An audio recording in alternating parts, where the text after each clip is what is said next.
Bonjour à tous, mesdames et messieurs. C'est avec beaucoup de plaisir que je vous retrouve dans Instant Vérité pour cette 5e saison de Matin Bonheur.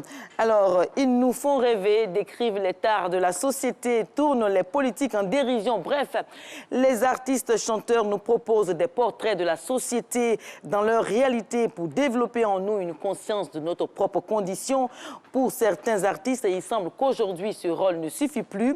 Ils le jugent moins impactant, peu efficace et décide de s'afficher de plus en plus avec des partis politiques. Pendant que d'autres artistes pensent que tout devient possible quand celui-ci s'affranchit du politique.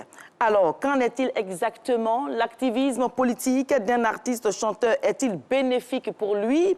L'artiste et le politique font-ils vraiment bon ménage? Et si oui, jusqu'où peuvent aller les artistes chanteurs dans leur engagement politique? Alors, pour répondre à ces questions, Instant Vérité reçoit pour vous Noël Douré. Noël Douré, de son vrai nom, Douré Noël. Et le Douré, c'est avec un T pour marquer la différence, n'est-ce pas? Alors, il est artiste-chanteur, membre du bureau politique du RHDP, il est ambassadeur du parti politique, il est aussi le président du Cercle des artistes pour la paix et l'émergence, CAP en abrégé. Alors, bonjour Noël Douré. Bonjour madame. Merci d'avoir accepté notre invitation. Alors, Noël Douré, vous êtes artiste-chanteur depuis 1983, mais avant, vous avez fait une carrière dans le cinéma de 1976 à 1981. Et vous avez sorti des albums riches en textes et Salut, c'est d'ailleurs le dernier né paru en 2001. Alors, quel bilan pouvez-vous faire, pouvez-vous dresser de votre longue carrière musicale? Merci beaucoup. Je voudrais d'abord, avant de commencer, m'incliner devant la dépouille mortelle d'un des nôtres, M. Djiboudi, Jean-Baptiste, qui a mérité du pays parce que de toutes les façons, il a été reconnu comme icône. Il est pionnier de la musique en Côte d'Ivoire et M. Djiboudi a créé Marie-Josée, une chanson culte qui a fait que les Zougloumanes, au moment où on fête les 30 ans du Zouglou, l'aient utilisé pour leur premier pas. D'accord. Alors, votre bilan maintenant? Alors, c'est un bilan à mi-parcours, parce que de toute façon, la course n'est pas achevée. C'est un bilan à mi-parcours et j'estime que, en termes de visibilité, je suis satisfait de ce que je vis, de ce que j'ai vécu et de ce que je peux encore apporter. Alors, donc, vous pouvez encore apporter quelque chose à la musique ivoirienne. Vous avez 7 albums avec des succès tels que Ambagayo, Ngabayo, voilà, You Are You, Je suis seul. Alors, à votre avis, Noël Douré, à votre avis, qu'est-ce qui a fait le succès de vos œuvres musicales? D'abord, la sincérité dans les textes. La sincérité dans les textes, et puis mon instrument favori qui est ma voix, et ensuite le fait que je m'entoure de personnalités musicales de premier plan et des génies, des gens qui savent ce que c'est que faire de la musique et faire plaisir donc aux mélomanes. Alors, est-ce que vous aviez, à cette époque de vos grands succès, un engagement politique très prononcé? L'engagement politique, il ne se décrète pas. L'engagement politique, il se vit. Parce que vous savez qu'à l'époque, c'était Houphouët-Boigny qui était notre président. Il y a eu donc le tumulte de 90. Il était vilipendé. Et donc, moi, personnellement, avec certains, on a décidé de le soutenir parce qu'on s'est dit, pour quelqu'un qui est en train de construire ce pays, pour quelqu'un qui se bat tous les jours que Dieu fait pour apporter un bien-être aux agriculteurs, aux artistes, aux artisans, aux paysans, quelqu'un qui développe le pays, un bâtisseur, quelqu'un qui construit, ce n'est pas comme ça qu'on devrait lui dire merci. Alors donc, nous sommes engagés avec certains qui malheureusement sont partis pour la plupart, mais il y en a qui sont là. Alors nous sommes engagés à le soutenir. Et donc c'est la prise de conscience qu'un artiste peut accompagner un homme politique dans... Alors, donc, d'où est venue donc l'idée de créer le Cercle des Amis pour la paix et l'émergence? Non, c'est le Cercle des artistes pour la paix. Des artistes, voilà, des artistes, pardon. Vous savez, nous sommes sortis du Golfe avec un bilan effarant. Ah, parce que vous étiez au Golfe? Ah oui. Avec un bilan effarant. 3000 morts de tous les côtés. Et donc, pour nous, il était important que l'artiste apporte la voix qui apaise, la voix qui donne du baume au cœur de tous les cœurs meurtris. Et donc, nous sommes organisés, d'abord pour aller saluer à Abobo les femmes qui ont perdu des personnes, des parents. Et nous sommes allés aussi ailleurs pour demander aux uns aux autres de calmer le jeu, parce que notre ambition aujourd'hui, c'est de faire en sorte que la Côte d'Ivoire ne retienne plus ce qui s'est passé il y a quelques années. Alors, votre ambition, c'est de faire en sorte que la Côte d'Ivoire ne retienne plus ce qui s'est passé pendant des années, n'est-ce pas? Absolument. Ce que vous venez de dire. Oui. Alors, dites-nous, est-ce que vous avez atteint cet objectif-là? Ah non, vous savez, tout ce qui est humain est en construction permanente. Il n'y a pas de deadline. Il faut toujours prendre la peine d'aller toujours vers les populations. Est-ce que vous avez posé des actions dans le sens de l'apaisement du climat sociopolitique en Côte d'Ivoire? Ah oui, nous avons posé. Quelles sont ces actions concrètement?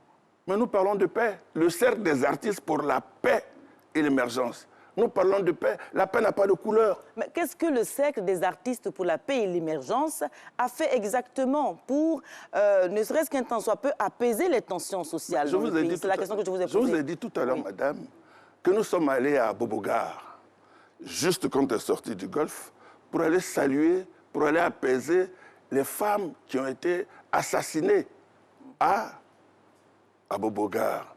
Moi, je pense que se lever pour aller dire Yako, c'est un geste d'apaisement, mais c'est un geste de paix. Mais est-ce que c'est le seul geste que vous avez posé? Les femmes d'Abobo, il y a vraiment, vraiment longtemps, enfin, sans pour autant salir la mémoire de ces femmes, non. Alors, il y a vraiment longtemps. Je vais vous dire, madame, oui. Nous avons un bilan qui est fait de faits que je ne retiens même pas. Ce que je sais, c'est que nous sommes dans une dynamique de paix pour apporter la parole qui apaise. C'est ça. Bien, vous avez dit, mon engagement politique peut emmener des militants à mon parti politique. Et votre parti politique, c'est le RHDP. Absolument. Vous avez dit tantôt que vous êtes ambassadeur du parti. Le RHDP, c'est le Rassemblement des ouvriers pour la paix et la démocratie. Alors, est-ce que cet engagement politique-là ne peut pas, au contraire, vous desservir dans le sens de voir plusieurs de vos fans vous retirer leur sympathie? Alors, je vais vous dire, l'art que je pratique est un art impersonnel. Il n'a pas de couleur. Il n'y a pas de note RHDP, il n'y a pas de note PDCI, il n'y a pas de note FPI. La musique que je fais est une musique qui est adressée à tout le monde. Donc s'il y a des personnes qui pensent que Noël Douré ne fait pas mon affaire parce qu'il n'est pas dans le sens que je veux, je ne peux pas le retenir. Mais en même temps, à côté de un artiste, Noël Douré, s'il vous plaît. Excusez-moi, madame. Oui. À côté de ça, il y a d'autres qui disent « Noël Douré fait mon affaire, je suis avec lui ». Il n'y a pas d'unanimité, madame, mais oui, sur il n'y a pas cette terre d'unanimité. des hommes. Nous sommes d'accord là-dessus, mais en même temps, un artiste est celui-là qui rassemble tout le monde. Il est rassembleur, il est réconciliateur. Mais si vous choisissez un camp politique de façon très tranchée, est-ce que cela peut vous permettre de réconcilier les Ivoiriens? Voilà. Alors, donc vous voulez me dire que le RHDP est un parti contre les Ivoiriens? Je ne parle pas du RHDP, je parle de vous. Écoutez-moi je parle de vous. Je ne suis de l'artiste que vous êtes, madame, de l'artiste que vous madame. êtes. Est-ce que vous arrivez à jouer votre rôle de rassembleur? Mais c'est ce que je fais. En tant qu'artiste RHDP. Mais parce que le RHDP est un parti de rassemblement. Donc, quand le RHDP est un parti de rassemblement, celui qui est le porte-voix du parti de rassemblement ne peut que rassembler. Pourquoi voulez-vous que des mélomanes ne viennent pas au RHDP et vous voyez seulement ceux qui partent? Donc pour vous, un artiste, on a vu dans l'histoire peut-être de la Côte d'Ivoire des artistes qui ont chanté pour des hommes politiques, pour Houphouët-Boigny et tout cela, mais jamais on a vu des artistes s'afficher de la sorte avec des partis au pouvoir. Mais parce que moi j'ai décidé de faire de la politique. Donc vous êtes toujours un artiste, mais vous avez décidé de faire de la politique. Il y a des artistes qui deviennent présidents de la République, il y a des artistes qui deviennent ministres. Vous avez vu Youssou N'Dour, il avait un parti politique. Qu'est-ce qui l'a empêché de faire son métier. Rien du tout. Quand il a quitté son poste ministériel, il est reparti dans la musique. Alors, est-ce que c'est rentable pour l'artiste? Madame, moi, je ne me Oui. je ne me fais aucun complexe. Vous savez, nous avons en Côte d'Ivoire cette manie de complexer ceux qui choisissent de s'afficher. En France, partout. Moi, j'ai vu en 81, Mitterrand a été élu en France. La première personne qui a crié sa joie, c'était Dalida. Même quand Hollande a gagné, c'est Yannick Noah. Mais pourquoi voulez-vous qu'en Côte d'Ivoire, excusez-moi, pourquoi voulez-vous qu'en Côte d'Ivoire, nous ayons ce complexe? Alors je vais vous dire, l'art s'arrête. L'art s'arrête où la voix de l'artiste qui fait de la politique avance. Alors je vais vous dire, je vais vous donner un exemple. Oui, vous avez déjà donné des exemples. Dites-moi, est-ce que c'est rentable pour l'artiste chanteur de choisir un bord politique de la sorte, de façon tranchée, comme vous le faites? Rentable, c'est-à-dire? Est-ce rentable parce que vos albums seront vendus peut-être à moitié? Quand je décide de faire de la politique, j'en assume les choix. J'en assume les choix. Maintenant, c'est vous qui, où vous êtes, c'est vous qui décidez si c'est rentable ou pas. Moi, Noël Douré, j'assume et j'ai choisi de faire ce métier. Alors, je vais vous dire, l'artiste va même bien au-delà de là. Vous voyez, Bob Marley, quand il fait jamming, quand il prend Sega, quand il prend l'autre, il les met sur le même podium. Mais là, est-ce qu'il avait un parti politique? Est-ce qu'il appartenait à un parti politique? Non, il était engagé politiquement. C'est un engagement politique. En même temps, actualité oblige, quel est votre commentaire rapidement sur l'affaire, la sortie de Yodé et Siro, rapidement? Je leur ai déjà fait mes observations.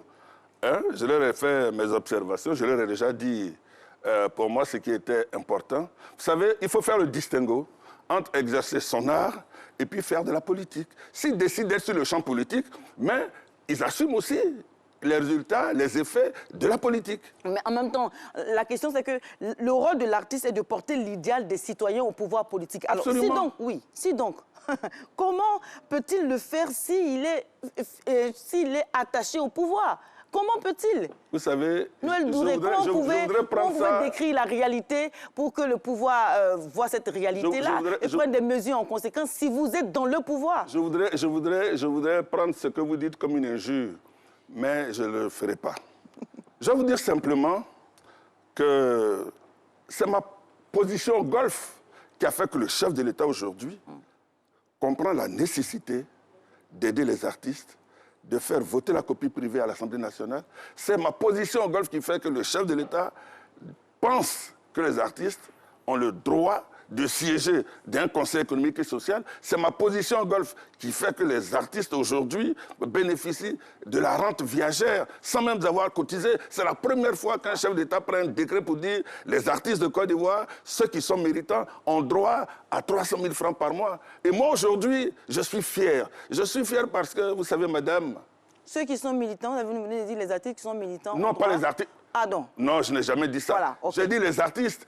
Pourquoi vous voyez le militantisme? C'est moi, Noël Douré, qui suis membre du bureau politique. Bien. Mais les autres artistes qui reçoivent les aides et tout ça... Ils ne sont pas membres du bureau politique. Ah non, ils sont même pas RHDP. Alors, c'est des Ivoiriens. Artistes, chanteurs... C'est des Ivoiriens tout oui. court. Il faut voir le RHDP comme un parti qui rassemble tous les Ivoiriens. Noël Douré. Et donc les Ivoiriens... Artiste, chanteur... devrait pouvoir, ça c'est mon sens, devrait pouvoir militer au RHDP. Voilà, c'est vraiment la fin. Artiste, chanteur, membre du bureau politique du RHDP, Noël Douré. Vous êtes aussi le président du Cercle des artistes pour la paix et l'émergence, en abrégé CAP. Merci pour votre contribution au débat. Et merci d'avoir partagé... Je vais à l'investiture du président de la République. Oui, merci d'avoir partagé avec nous vos avis sur l'engagement politique des artistes chanteurs. Alors, mesdames et messieurs, c'est donc la fin de Instant Vérité. Restez avec nous, bien évidemment. Matin Bonheur n'est pas encore fini. Matin Bonheur continue à lundi prochain. La pub.